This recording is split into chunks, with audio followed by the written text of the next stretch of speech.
Hello and कैसे हो आप सब लोग। मैं हूं आशीष और आप देख रहे हैं बायोलॉजी वाला। आपके लिए लेकर आया हूं नई वीडियो जिसमें कि हम प्लांट किंगडम वाले चैप्टर को पढ़ रहे हैं। उसमें आज हम ब्रायोफाइटा का टॉपिक जो है उसको पूरी तरह से कवर करेंगे। कॉन्सेप्चुअल जो भी चीज़ें रहेंगी वो भी बताई जाएंगी, साथ ही साथ जो आपको एग्जाम एनसीईआरटी से पूछेगा नीट का वो भी बताया जाएगा, कहाँ से क्या पूछा जाएगा। तो चलिए शुरू करते हैं वीडियो को, ज़्यादा बातें नहीं करते हैं। और इससे पहले की वीडियो देखने के लिए आप डिस्क्रिप्शन में जा करके लिंक देख सकते हैं, यहाँ आपको सब मिल जाएगा। चलिए शुरू करते हैं। तो भैया ब्रायोफाइटा एक नाम है हमारे पास। तो सबसे पहला क्वेश्चन आप समझ लीजिए क्या आने वाला है। इससे पहले जो एल्गी थे, एल्गी का रिप्रोडक्शन अगर आप देखोगे तो एल्गी के रिप्रोडक्शन में आपको एक बात का पता चलेगा। वो बात ये है कि वहाँ लिखा है कि एल्गी में जो जाइगोट होता है वो एक single cell zygote is the sporophytic generation, यानी कि जो एल्गी होती है वहाँ पर स्पोरोफाइट जनरेशन जो होती है उसको रिप्रेजेंट करने के लिए केवल और केवल जाइगोट होता है। तो यहाँ आप देखेंगे, यहाँ आपको जाइगोट से फर्दर डेवलपमेंट होकर के एम्ब्रियो बनता हुआ दिखेगा। तो अब समझने की बात यह है कि अगर एम्ब्रियो बनता हुआ दिखेगा तो उसी के नाम पर ही, क्योंकि इनकी लाइफ साइकिल में एम्ब्रियो आता है, तो यहाँ हम कह सकते हैं कि दे आर एम्ब्रियोफाइटा। लाइक समझ रहे हो मेरी बात को। एम्ब्रियोफाइटा ये होते हैं क्योंकि इनमें एम्ब्रियो बनता है, इसी के नाम पर आप ब्रायोफाइटा पढ़ते हैं। ब्रायोफाइटा के बारे में एक बात बता दूं, एक दो सवाल है जो कि ऐसा है कि जो सबसे छोटा जो ब्रायोफाइटा होता है वो आपका होता है जूपिस। ये क्वेश्चन एक बार देखा था मैंने। सबसे बड़ा जो है वो आपका होता है डाउसोनिया, ये आपका लार्जेस्ट है ब्रायोफाइटा। और एक आता है कि फादर ऑफ इंडियन ब्रायोलॉजी कौन है, ये क्वेश्चन भी आता है, आप नोट कर लेना। SR Kashyap is the father of Indian bryology. ये सवाल आ जाते हैं कुछ। चलिए शुरू करते हैं आगे। क्या लिखा है कि ब्रायोफाइटा जो है वो क्या है। Bryophyta includes the various mosses and liverwort. तो यहाँ दो बात लिखी है कि भाई ब्रायोफाइटा में मोसिस आते हैं और लिवरवर्ट आते हैं। और यहाँ पर आपको एक और क्लास है वो नहीं बताई गई है, उसमें एंथोसिरोस आता है, मैं आपको बता दूंगा आगे चलकर। यहाँ लिखा है कि इसमें मोसिस है, लिवरवर्ट्स है, that are found commonly growing in moist shaded areas in the hills. तो सबसे इम्पोर्टेंट बात यहाँ पर जो है वो ये है कि मॉइस्ट में मिलते हैं एरिया में, क्योंकि यार मॉइस्ट एरिया मिलने के पीछे का मकसद है क्योंकि इनके जो रिप्रोडक्शन है उसमें गैमेट के ट्रांसफ़र के लिए वाटर की रिक्वायरमेंट होती है। That's why they are present in the moist condition. तो पानी जरूर चाहिए होता है इनको आप पढ़ेंगे कि इनको amphibian of the plant kingdom भी कहा जाता है। ऐसा इसलिए कहते हैं क्योंकि भैया एम्फीबियन है तो मतलब पानी में भी और ज़मीन पर दोनों जगह पर रहते हैं, यानी पानी की ज़रूरत होती है रिप्रोडक्शन करने के लिए, इसीलिए इनको amphibian of the plant kingdom भी कहते हैं। चलिए आगे देखते हैं। लिखा है growing in the moist shaded area in the hills. फिर आगे लिखा हुआ है कि bryophyte are also called amphibians of the plant kingdom. तो ये क्वेश्चन है स्कूल के पेपर में, स्कूल में पूछ लेते हैं कि ब्रायोफाइटा को amphibian of the plant kingdom क्यों कहते हैं। तो वो इसलिए कहते हैं क्योंकि भाई ये प्लांट जो है सॉइल में रहते हैं और इनको रिप्रोडक्शन के लिए पानी चाहिए होता है, क्योंकि यार गैमेट का जो ट्रांसफ़र होता है वो पानी से होता है। मैं बार बार इस बात को रिपीट कर रहा हूँ कि गैमेट का ट्रांसफ़र जो है वो पानी से होता है, फर्टिलाइजेशन पानी में नहीं होता है। इस बात को आप याद रखेंगे। फर्टिलाइजेशन इनमें इंटरनल है, एक्सटर्नल नहीं होता, केवल गैमेट ट्रांसफ़र होते हैं पानी से। इसके लिए भी एक वर्ड हम यूज कर सकते हैं, उसे कहते हैं जूडियोगैमी। जूडियोगैमी तो पानी ट्रांसफर मतलब जूडियोगैमी, ठीक है। चलिए लिखा है कि they usually occur in damp humid and shaded localities, they play an important role in plant succession on bare rocks. ये लाइन आप मार्क कर लें, यहाँ से क्वेश्चन बन सकता है, आता है। पूछते हैं कि भाई ये जो है सक्सेशन में मदद करते हैं। आपके तो स्टेटमेंट आएगा तो सही कर देना, कैसे मदद करते हैं। ये वहाँ पर जब एक बेयर रोग पर सक्सेशन होता है तो वहाँ प्राइमरी कोलोनाइजर्स जो होते हैं, प्राइमरी कोलोनाइजर की फॉर्म में वहाँ ब्रायोफाइटा होते हैं, क्योंकि सबसे पहले ये ग्रो कर जाते हैं और इससे भी पहले वहाँ लाइकेन ग्रो कर जाता है। तो लाइकेन के साथ साथ में ब्रायोफाइटा भी ग्रो कर जाते हैं, क्योंकि इनकी वाटर होल्डिंग कैपेसिटी बहुत ज़्यादा होती है। तो that's why they grow there and hold the water. और उसके बाद जो इनकी डेथ हो जाती है फिर ये ऑर्गेनिक एसिड छोड़ देते हैं, वहाँ पर ऑर्गेनिक मटेरियल छोड़ देते हैं, वहाँ सोयल की कंपोजिशन होती है। तो इस तरह से ये प्लांट सक्सेशन में कहीं ना कहीं मदद करते हैं। आगे इनकी लाइफ साइकिल के बारे में लिखा हुआ है, तो उससे पहले मैं लाइफ साइकिल आपको पढ़ने से पहले लाइफ साइकिल समझा देता हूँ। एक मोसिस को हम इसमें देखो, हम समझने की बात यह है कि यहाँ जितना भी आप प्लांट का पार्ट पढ़ोगे, ये वाला भी अगले वाला भी, सब में रिप्रोडक्शन जो है उसका एक रोल है। मतलब मेन जो पार्ट है वो रिप्रोडक्शन ही है, कैसे सेक्सुअल रिप्रोडक्शन करते हैं, ये पढ़ने की चीज़ है। तो यहाँ पहले हम इसकी सेक्सुअल रिप्रोडक्शन की लाइफ साइकिल जो है वो पढ़ लेते हैं, उसके बाद हम इस पैराग्राफ को पढ़ लेंगे और डायग्राम्स को फिर देख लेंगे। तो चलिए मैं यहाँ बताता हूँ आपको कैसे क्या होता है। देखो यार, ऐसा है कि भैया दो तरह की जनरेशन प्लांट शो करते हैं, दो तरह की लाइफ साइकिल प्लांट, मतलब दो तरह की जनरेशन प्लांट की लाइफ साइकिल में होती है, चाहे वो कोई भी प्लांट हो। तो यहाँ हम बात करते हैं सबसे पहले इनकी, कि इनकी लाइफ साइकिल में मेन प्लांट बॉडी जो है वो आपको मिलेगी गैमेटोफाइट। अब ये गैमेटोफाइट क्या होता है ये आप अपने जहन में डाल लीजिएगा। आप ध्यान से याद करें कि गैमेट बनाने वाले प्लांट को गैमेटोफाइट कहते हैं। सीधा एक लाइन में समझ लें कि गैमेट बनाने वाले प्लांट को गैमेटोफाइट कहते हैं। और गैमेट हमेशा हैप्लॉइड होता है, किसी का भी गैमेट हो वो हमेशा हैप्लॉइड होगा। तो गैमेटोफाइट भी आपका कैसा होता है, हैप्लॉइड होता है। देखो यार, ये टॉपिक थोड़ा सा टिपिकल रहता है, बच्चों को समझ नहीं आता, पर आप फिर भी कोशिश करना, आपको आएगा कि गैमेटोफाइट गैमेट बनाने वाले प्लांट को कहते हैं और वो हैप्लॉइड होता है। ठीक है। लाइफ साइकिल में जब मैंने कहा दो तरह की जनरेशन होती हैं, एक गैमेटोफाइट होती है, एक स्पोरोफाइट होती है। अल्टरनेशन ऑफ जनरेशन होता है। अगर किसी का जीवन गैमेटोफाइट से शुरू होता है तो उसका जीवन जो है फिर वो कहाँ पहुँचता है, स्पोरोफाइट पर पहुंचता है। अगर कोई स्पोरोफाइट से शुरू करता है तो वो गैमेटोफाइट के थ्रू होता हुआ वापस गैमेटोफाइट पर आता है। तो एक बार लाइफ साइकिल में गैमेटोफाइट आता है, एक बार स्पोरोफाइट आता है, फिर गैमेटोफाइट आता है, ऐसा होता है। तो इनके जीवन में भी ऐसा ही होगा। आप देखोगे, मान लीजिए गैमेटोफाइट है, हम नहीं बात कर रहे हैं कि मोसिस है या फिर ये लीवर वर्ट है, कोई भी हो सकता है, और ये मान लीजिए गैमेटोफाइट है। तो सबसे पहली बात यह है कि गैमेटोफाइट के पास सेक्स ऑर्गन होगा, क्योंकि उसे गैमेट बनाना है। तो गैमेटोफाइट के बाद जो सेक्स ऑर्गन होगा, अगर हम मेल सेक्स ऑर्गन की बात करें तो मेल सेक्स ऑर्गन है एंथ्रीडियम और फीमेल सेक्स ऑर्गन है आर्चिगोनियम। तो दो यहाँ सेक्स ऑर्गन है, एक है मेल सेक्स ऑर्गन, एक है female sex organ. Mail sex organ आपका है एंथ्रीडियम, फीमेल सेक्स ऑर्गन आपका है आर्चिगोनियम। तो एंथ्रीडियम के अंदर क्या होगा, अगर हम एंथ्रीडियम को देखें, मैं आपको डायग्रामेटिकली हल्का सा एंथ्रीडियम बना के दिखाता हूँ। ये दोनों चीज़ें आपकी इसी में ही होंगी। चाहे तो गैमेटोफाइट प्लांट अलग अलग भी हो सकते हैं, या फिर गैमेटोफाइट प्लांट एक हो सकता है, सिंगल हो सकता है, वो डिपेंड करता है। अगर एक ही पर दोनों ऑर्गन है तो वो मोसिस की बात हो रही होगी, और लीवर वर्ट अलग अलग हो सकते हैं, या फिर एक पर भी हो सकते हैं, डिपेंड करता है। तो यहाँ एंथ्रीडियम की अगर आप देखोगे तो मान लो ये आपका एंथ्रीडियम है। एंथ्रीडियम एक ऐसी सी स्ट्रक्चर होती है जिसमें कि आपको अंदर काफ़ी सारी सेल्स यहाँ देखने को मिलेंगी। इसके अंदर आपको यहाँ पर बहुत सारी सेल्स होती हैं, ठीक है, जो कि हैप्लॉइड सेल्स होती हैं, और इसके ऊपर सिंगल सेल की कुछ कवरिंग होती है जिसे हम कहते हैं जैकेट। तो यहाँ ज़्यादा हमें जानना ही नहीं है, तो हम क्यों इतना ज़्यादा जानेंगे जैकेट सिंगल लेयर है या कितनी लेयर है। पर इसके अंदर सेल्स होती हैं, उन सेल्स को हम कहते हैं एंड्रोसाइट्स। और ये एंड्रोसाइट्स जो होती हैं ये हैप्लॉइड सेल्स होती हैं। ये एंड्रोसाइट जो है बिना डिवाइड करे डायरेक्टली जो है कुछ गैमेट्स का फॉर्मेशन कर देती है, जो है एंथरजोइड्स। अब एंथरजोइड्स आपके बाईफ्लैजिलेटेड स्ट्रक्चर हैं, ये आप ध्यान रखोगे। ये सवाल है कि एंथरजोइड जो है वो बाईफ्लैजिलेटेड होते हैं ब्रायोफाइटा में। ये क्वेश्चन आपको समझ आ जाना चाहिए और याद भी करना है। तो यहाँ आपका जो ब्रायोफाइटा में एंथरजोइड है वो आपका बाईफ्लैजिलेटेड है। इसी तरह से एक स्ट्रक्चर है आर्चिगोनियम। तो आर्चिगोनियम जो है वो ऐसी फ्लास्क जैसे स्ट्रक्चर मान लो है ये वाली। इसके अंदर एग होगा यहाँ पर, ठीक है, ये जिसे ऊस्फेयर या फिर एग कहते हैं। इसके अंदर कुछ सेल्स होती हैं यहाँ पर, जो कि ये जो मोटे वाला पार्ट है नीचे का इसे कहते हैं वेंटर, ठीक है। वेंटर के ऊपर ये होता है, यहाँ कुछ सेल्स होती है, इन्हें कहते हैं वेंटर कैनाल सेल। ऊपर नेक है, इसमें कुछ सेल्स होती है, उन्हें कहते हैं नेक कैनाल सेल्स। और ऊपर नेक के ऊपर यहाँ कुछ सेल्स होती हैं जो उसको कवर करके रखती हैं, उन्हें कहते हैं कवर सेल्स। तो ऐसी सी एक स्ट्रक्चर है आर्किगोनियम, जो कि आपको मिल जाएगी उसी प्लांट पर। तो देखो, gametophyte plant having two sexual structure, that is antheridium और archegonium. Antheridium having the antherozoids, they are flagellated और biflagellated structure. And archegonium having the egg, they both are haploid. Antherozoids are haploid also, and eggs are also haploid. Egg तो हमेशा haploid ही होगा, तो कोई बात ही नहीं है ना। और फिर आप आगे देखोगे अभी क्या होगा कि जो एंथरजोइड है वो आपका पानी की मदद से, वाटर की हेल्प से जाएगा। कहाँ पर जाएगा, देखो, मान लिया एंथरजोइड है तो ये पानी से होता हुआ यहाँ जाएगा।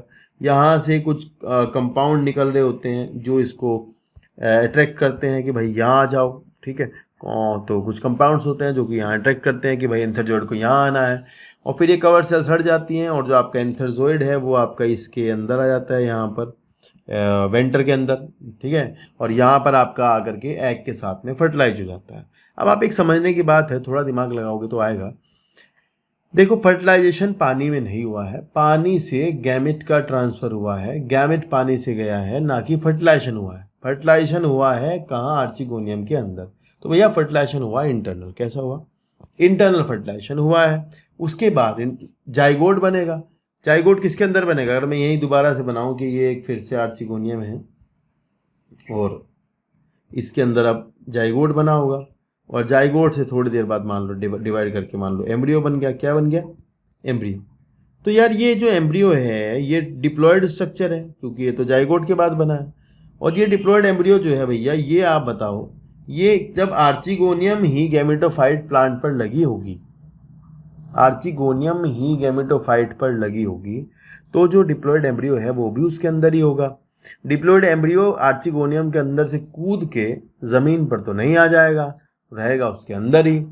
तो भैया आर्चिगोनियम भी वहीं लगे है। अब अगर हम कहें कि भविष्य में ये जो एम्ब्रियो है ये एक पौधे का निर्माण करता है, भविष्य में मान लो इसमें से एक चीज़ उग जाती है जो कि ऐसी सी है, मान लो जिसमें कि 3 पार्ट हम देख रहे हैं इस तरह से।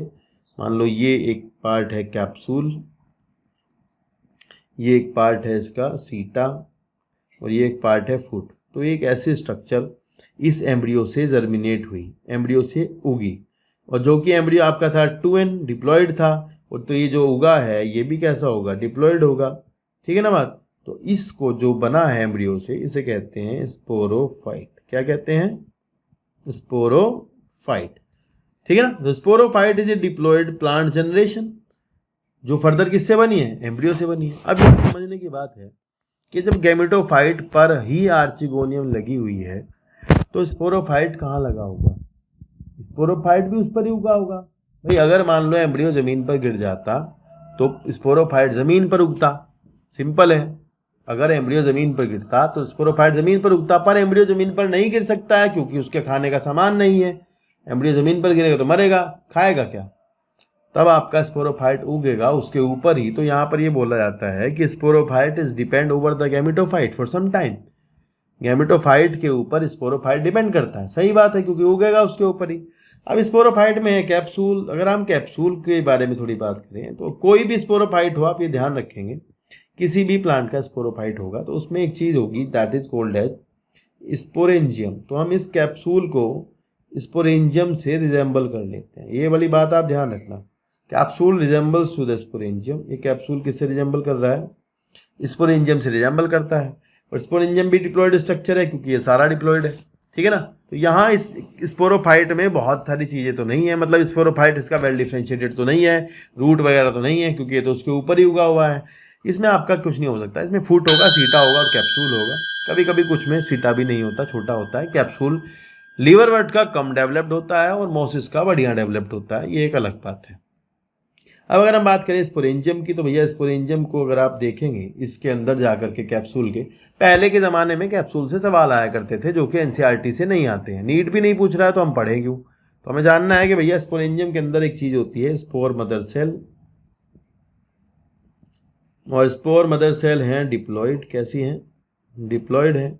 और डिप्लॉयड स्पोर मदर सेल में होगी मियोसिस, और मियोसिस से बनेंगे स्पोर्स हैप्लॉइड। ठीक है ना बाबू?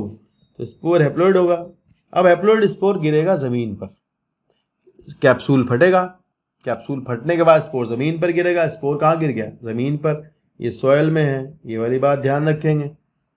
और स्पोर ज़मीन पर गिरने के बाद जर्मिनेट करेगा। ठीक है ना भाई?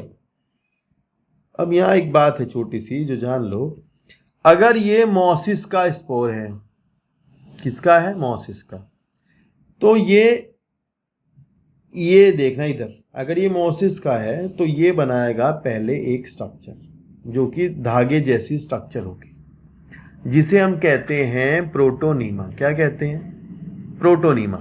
वो भी प्राइमरी प्रोटोनीमा। कैसा? Primary protonema. मोसिस की मैं बात कर रहा हूँ, ध्यान रखना, प्राइमरी प्रोटोनीमा। ठीक है। फिर इसमें से ही इसी में ही ब्रांचेस निकल जाएंगी, इस तरह से मान लो ब्रांच निकल जाती है, और ब्रांच निकलने के बाद इसमें बर्ड्स बन जाती हैं। ये है सेकेंडरी प्रोटोनीमा, ठीक है। देखो अब आप समझने की बात करना, समझना ध्यान से। सेकेंडरी प्रोटोनीमा में ये बर्ड्स हैं, बर्ड से एक प्लांट उग जाता है इस तरह से, लीफी प्लांट, थोड़ा सा लीफ तो नहीं होती पर लीफी लाइक ये। तो अब आप समझो मेरी बात को, याद करना कैसे है कि स्पोर से जो बनेगा, आप ऐसे याद करेंगे, स्पोर से जो बनता है ब्रायोफाइटा में, टेरिडोफाइटा में, जिम्नोस्पर्म में, एंजियोस्पर्म में, अगर स्पोर है और स्पोर जर्मिनेट हुआ ये वाला सेक्सुअल वाला, तो स्पोर से जो बनेगा वो गैमेटोफाइट होगा। आप ये जहन में डाल लें, याद कर लें, स्पोर से जो बनेगा वो गैमेटोफाइट होगा। वो 2 सेल का हो, 3 सेल का हो, 4 सेल का हो, टिश्यू हो, प्लांट हो, अरे जो हो, जो बनेगा स्पोर से वो क्या होगा, गैमेटोफाइट होगा। समझ आई? तो भाई यहाँ जो स्पोर से प्रोटोनीमा बन गए थे, तो प्रोटोनीमा भी क्या हुए, एक गैमेटोफाइट हुए, क्योंकि बना तो स्पोर से ही है। फिर ये भी बन गया आगे चल के प्लांट, ये भी गैमेटोफाइट है। तो मोसिस में गैमेटोफाइट 2 तरह के हो सकते हैं, होंगे ही, मतलब पहले तो प्राइमरी प्रोटोनीमा से जो होगा वो गैमेटोफाइट होगा, मतलब प्रोटोनीमा दोनों, प्राइमरी भी सेकेंडरी भी गैमेटोफाइट है। और उसी से बर्ड्स निकलेंगे, बर्ड्स में से फिर आपका एक प्लांट उगेगा, लीफी गैमेटोफाइट, वो भी गैमेटोफाइट है, ठीक है ना। उसी गैमेटोफाइट पर फिर दोनों चीज़ें होंगी, आर्चिगोनियम और एंथ्रीडियम। तो ये तो था मोसिस। पर अगर मान लीजिए ये मोसिस नहीं है और ये जो है लीवर वर्ड्स हैं, तब आप ध्यान रखेंगे कि स्पोर्स जो है वो डायरेक्टली जर्मिनेट करेंगे और गैमेटोफाइट बना देंगे लीवर वर्ड में। ये ध्यान रखना है बस आपको, लीवर वर्ड में प्रोटोनीमा नहीं बनता है, ये वाली बात ध्यान रखना, लीवर वर्ड में प्रोटोनीमा होता ही नहीं है, ठीक है ना। तो ये 2 केस हैं, लीवर वर्ड और मोसिस का लाइफ साइकिल है। होप सो आपको समझ आई होगी, पीछे जाकर के वीडियो दोबारा देख लेना, नहीं समझ आई होगी तो चीज़ें को ध्यान से सुनना जो मैंने बोली हुई है। अभी हम फिर लाइन टू लाइन चीज़ों को देखते हैं, पेपर में क्या कहाँ से कैसे पूछा जाता है, ठीक है। चलिए, यहाँ लिखा है कि the plant body of bryophyta. अच्छा एक बार फोटो देख लो ध्यान से यार, यहाँ पे ये 2 फोटो दिख रहे हैं, ये आपका है लीवर वर्ड्स का फोटो है। इसमें आपको दिखेगा कि ये 2 दिखाए हैं लीवर वर्ड में। मार्केंशिया का एग्जाम्पल है, मैं बता दूं मार्केंशिया में एक खास बात आपको, मार्केंशिया में मेल थैलस अलग है, फीमेल थैलस अलग है, और यहाँ प्लांट बॉडी वेल डिफ्रेंशिएटेड नहीं होती, यहाँ प्लांट बॉडी में रूट शूट स्टैम नहीं होते, तो ये थैलस ही कही जाएगी, है ना। अब थैलस में भी मेल अलग है और फीमेल अलग है, तो ये जो मार्केंशिया हुआ ये आपका डायोइशियस हुआ, ये वाला सवाल आएगा कि डायोइशियस है, ठीक है, ये वाली बात ध्यान रखेंगे। अगर एक ही प्लांट पर दोनों चीज़ें होती तो ये मोनोइशियस होता। तो डायोइशियस है, उसमें भी आपको दिखेगा कि ये जो अपर रीजन है, तो ये अपर इसका थैलस है, ये डोर्सिवेंट्रल थैलस है, ज़मीन पर पड़ी हुई थैलस है, लाइक ऐसे चपटी मान लो, और इसके ऊपर का जो रीजन है उसे कहते हैं अपर फोटोसिंथेटिक रीजन। ऊपर वाला कैसा है, फोटोसिंथेटिक। और लोअर की अगर हम बात करें तो वो स्टोरेज एरिया है, वो स्टोर करता है। इसके ऊपर ये जैमा कप हैं जो कि डोर्सल साइड पर प्लेस्ड होते हैं। जैमा कप के अंदर छोटे छोटे मल्टी सेलुलर जैमा होते हैं जो कि एसेक्सुअल रिप्रोडक्शन में काम करते हैं, एसेक्सुअल में, ठीक है। ये जर्मिनेट करके नया ब्रायोफाइटा बनाते हैं। और नीचे राइजोइड्स हैं, ये यूनिसेलुलर राइजोइड्स हैं, यूनिसेलुलर है, ठीक है। इसी तरह से नीचे मोसिस का डायग्राम दिया है। मोसिस में आप देखो राइजोइड्स जो होते हैं वो मल्टी सेलुलर होते हैं, और आपको यहाँ दिखाई भी दे रहा होगा कि ये गैमेटोफाइट है, इसके ऊपर उगा हुआ स्पोरोफाइट है। इन्होंने दिखा दिया कि भाई गैमेटोफाइट के ऊपर उगा हुआ स्पोरोफाइट है ना। तो फुट है, सीटा है, कैप्सूल है, ये वाली बात है, ध्यान रखना। और फिर इधर देखोगे आप यहाँ पर, यहाँ तो ये भी एक मोसिस का एग्जाम्पल इसमें दिखाया है कि एंथ्रीडियल ब्रांच और आर्चिगोनियल ब्रांच। तो ध्यान रखना सेक्स ऑर्गन्स जो है अगर एक ही प्लांट पर होते हैं, अगर मान लो ये तो मोनोइशियस कंडीशन हुई ना, फिर क्योंकि एक ही प्लांट पर दोनों है तो कैसे हुई, मोनोइशियस हुई, है ना। तो भैया ध्यान रखना कि इसमें टिप पर, ब्रांच की टिप पर यहाँ आर्चिगोनियम, एंथ्रीडियम और आर्चिगोनियम होते हैं। तो ये वाले सवाल आ जाते हैं इसमें से, कभी कभी टिप पर होते हैं, कहाँ होते हैं, ध्यान रखना। तो चलो आगे, फिर यहाँ लिखा है लाइफ साइकिल के बारे में पढ़ते हैं एक बार। लिखा है the plant body of bryophyta is more differentiated than that of algae. and in the thallus, it is the thallus like the prostate or erect and attached to the substratum by unicellular or multicellular rhizoids, वो अलग अलग है. They lack true roots, बिल्कुल सही बात है. Stem और leaves इनके पास नहीं होती है. They may possess root like, leaf like, stem like structures. And the main plant body of the bryophyta is haploid. तो ये सबको पता है कि main plant body gametophyte होती है जो कि haploid है. वो गैमेट बनाती है. तो ध्यान रखेंगे गैमेट बनाने वाली बॉडी को गैमेटोफाइट कहा जाता है. And the sex organ in bryophyte are multicellular like antheridium male sex organ है और आर्किगोनियम जो है वो फीमेल सेक्स ऑर्गन है. एंथेरियम से बनते हैं एंथरजॉइड. यहाँ आपको सवाल मैंने बताया जो पेपर में आएगा नीट में वो ये है कि एंथरजॉइड जो है बाईफ्लैजिलेटेड होते हैं. कैसे होते हैं?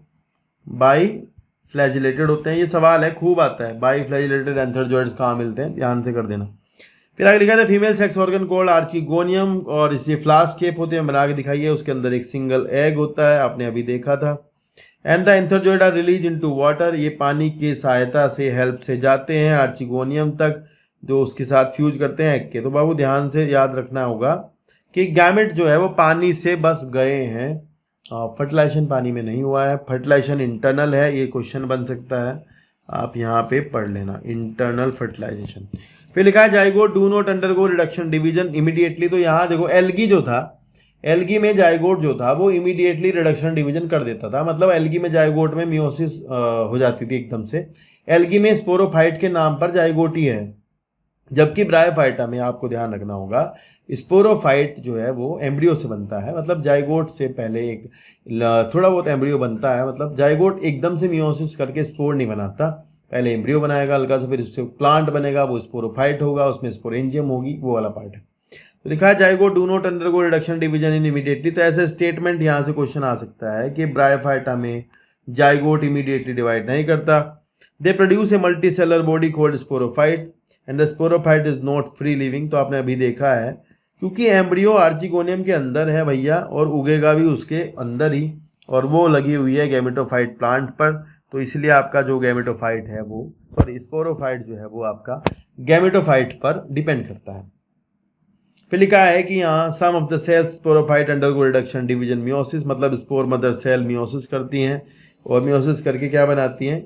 स्पोर बनाती हैं. And these spores germinate to produce gametophyte. वो स्पोर जर्मिनेट करते हैं और क्या बनाते हैं? गैमेटोफाइट. आप यहाँ से कुछ नियम कायदे कानून बना ले. याद रखेंगे कि स्पोर जब भी जर्मिनेट करता है सेक्सुअल रिप्रोडक्शन में वो गैमेटोफाइट बनाता है. समझ आई ना बात? ठीक है, चलो. फिर है bryophyta in general R little economic importance. तो यहाँ ब्रायोफाइटा की इकोनॉमिक इंपोर्टेंस दी गई है. लिखा है but some mosses provide for herbaceous mammals birds and other animals. तो ये कुछ जगह खाने की जगह काम आते हैं. ठीक है, यहाँ से एक ही क्वेश्चन आ सकता है, मैं बता रहा हूँ क्या आएगा. पूछेंगे पीट मोस किसे कहते हैं. सीधा सीधा सवाल है, याद कर लेना बस. स्पैग्नम इज द पीट मोस. डायरेक्ट क्वेश्चन है भाई, यही आएगा. पीट मोस कौन है? स्पैग्नम. हटाओ. That have long been use as fuel as a packing material. तो ध्यान रखना क्योंकि इनकी वाटर होल्डिंग कैपेसिटी बहुत होती है तो लिविंग मटेरियल को पैक करने के लिए इसका यूज करते हैं. ठीक है ना, फ्लावर्स को बुके वगैरह भेजने के लिए उसमें इसका यूज करते हैं. एंड लिखा है कि the capacity of hold water. ये बहुत अच्छा बात है कि इनकी पानी को होल्ड करने की कैपेसिटी बहुत होती है. तो इसीलिए फिर ये लाइन आपको मिलेगी स्टेटमेंट की फॉर्म में कि mosses along with the lichen are the first coloniser in the primary succession over the rocks. तो ये ध्यान रखना, mosses along with the lichens are the first organism to colonise the rocks and are great ecological importance. तो पहले वहाँ lichen उगते हैं जब सक्सेशन होता है. तो ये क्वेश्चन है, लाइकेन उगते हैं तो लाइकेन के बाद ब्रायोफाइटा आते हैं. तो फिर वहाँ सॉइल का फॉर्मेशन होता है. It will take a long time, लंबी बात है, लाखों हजारों सालों की. The decompose rocks making the substrate suitable for the growth of the higher plants. Since mosses form dense mats on the soil they are reduce the impact of falling rain. और ये जो है सॉइल बाइंडर्स की तरह काम करते हैं, soil erosion को रोकते हैं. ये भी सवाल आ सकता है. ठीक है, यहाँ लिखा है कि bryophyta divide into two, liverworts and mosses. एक और है भाई एंथोसिरोस का. एक क्वेश्चन बता देता हूँ मैं आपको. इन दोनों के बीच में आता है एंथोसिरोटोप्सिडा, उसका एक मेंबर है एंथोसिरोस. आपको सवाल कभी आया तो देख लेना. हॉर्नवर्ट किसे कहते हैं ऐसे पूछ लेंगे तो बता देना. हॉर्नवर्ट जो है वो एंथोसिरोस है. ठीक है, चलिए नेक्स्ट है लीवरवर्ट. तो मैंने अभी दिखाया कि मार्केंशिया इज अ लीवरवर्ट. एग्जाम्पल है, वहाँ आपने देखा थैलस है, वहाँ आपने देखा कि दो सेक्स ऑर्गन अलग अलग जगह पर लगे हुए हैं. बाकी और भी कैरेक्टर्स उनके होते हैं। थैलस होती है, डोर्सोवेंट्रल फ्लैटन होती है, लीफी बिल्कुल नहीं होता, लीफी जैसा नहीं होता है।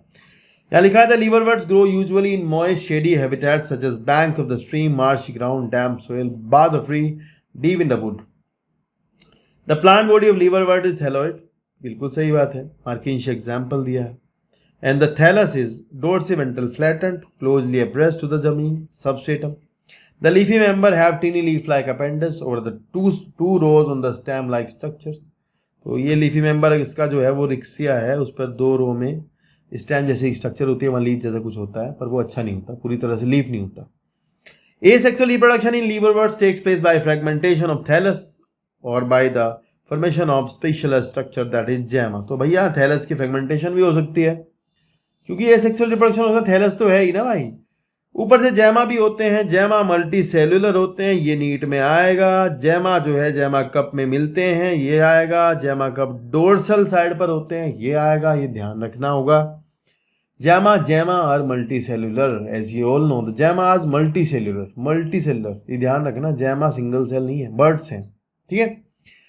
द जैमे become detach from the parent body and germinate to the new individuals. During sexual reproduction, male and female sex organs are produced on either on the same.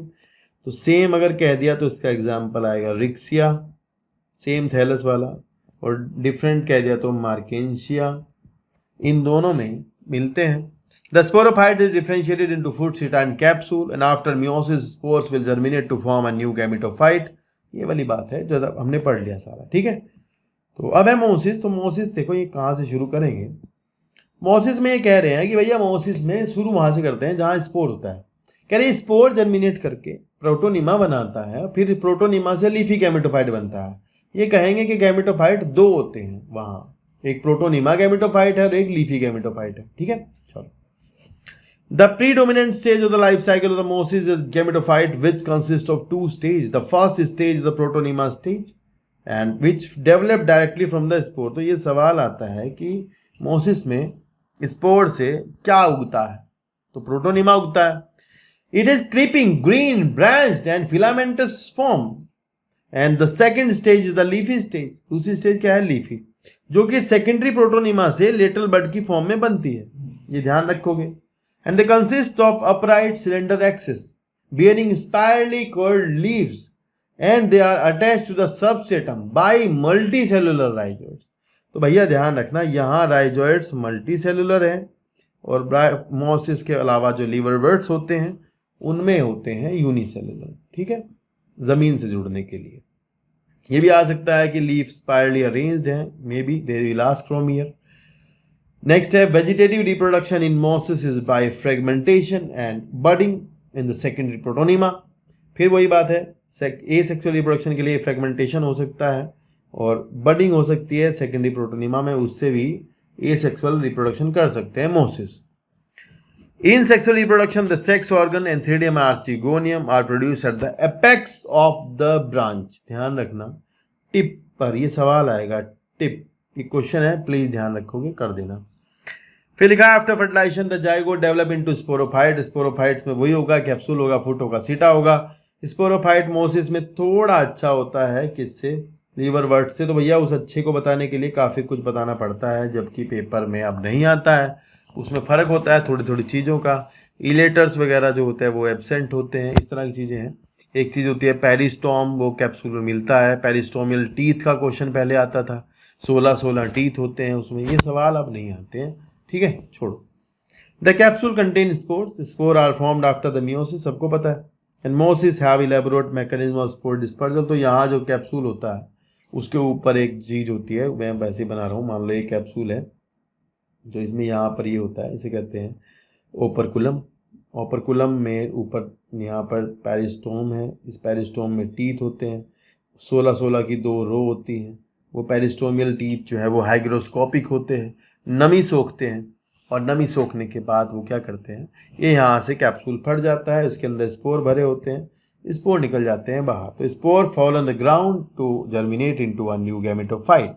Spore ज़मीन पर गिरेंगे, एक नया गैमेटोफाइट बनाएंगे, और फिर से यही साइकिल शुरू हो जाती है। तो ध्यान रखेंगे कि गैमेटोफाइट जो है, मतलब स्पोर जो है वो एक तरह के बने हैं, तो ये ब्रायोफाइटा जो है आपके होमोस्पोरस होते हैं, ये वाली बात आप ध्यान रखोगे। दो तरह के स्पोर नहीं बने, मेल फीमेल कुछ नहीं हुआ, अभी केवल एक ही तरह के स्पोर है, होमोस्पोरी पाई जाती है यहाँ पर, ये सवाल बनेगा। एग्जाम्पल याद रखोगे, फ्यूनेरिया, पॉलीट्राइकम, स्पैग्नम, 3 एग्जाम्पल दिए हैं, तीनों याद करने हैं, ये तीनों हैं मोसिस। तो यार यहाँ तक जो था ये आपका था ब्रायोफाइटा। होप सो आपको समझ आया होगा। क्वेश्चन जहाँ मैंने मार्क किया वो पेपर में आते हैं, ध्यान रखना, उल्टा सुल्टा सुल्टा कुछ मत पढ़ना। यही है पेपर, यहीं से पूछते हैं और यहीं से पढ़ाया जाता है। लोग आपको बेवकूफ़ बनाते हैं, कुछ का कुछ पढ़ाएंगे, क्वेश्चन करो, ये करो, ड्रामा मत करना, पढ़ाई करना, ठीक है, उसी से निकलेगा सिलेक्शन। और जो कंसेप्चुअल बात है उसको वीडियो को 1-2 बार चला के देख लेना तो आपको आ जाएगी, ठीक है। तो नेक्स्ट वीडियो में देखने के टेरिडोफाइटा को और उससे नेक्स्ट में जिम्नोस्पर्म को, चैप्टर हो जाएगा खत्म। तो भैया इसको यहीं रोक देते हैं। होप सो आपको वीडियो अच्छी लगी होगी। जो कुछ भी दिक्कत है आप कमेंट करके बता सकते हैं और आपको आगे लगातार चैनल पर वीडियो मिलती रहेंगी। थैंक यू सो मच पूरा देखने के लिए। Take care, bye bye.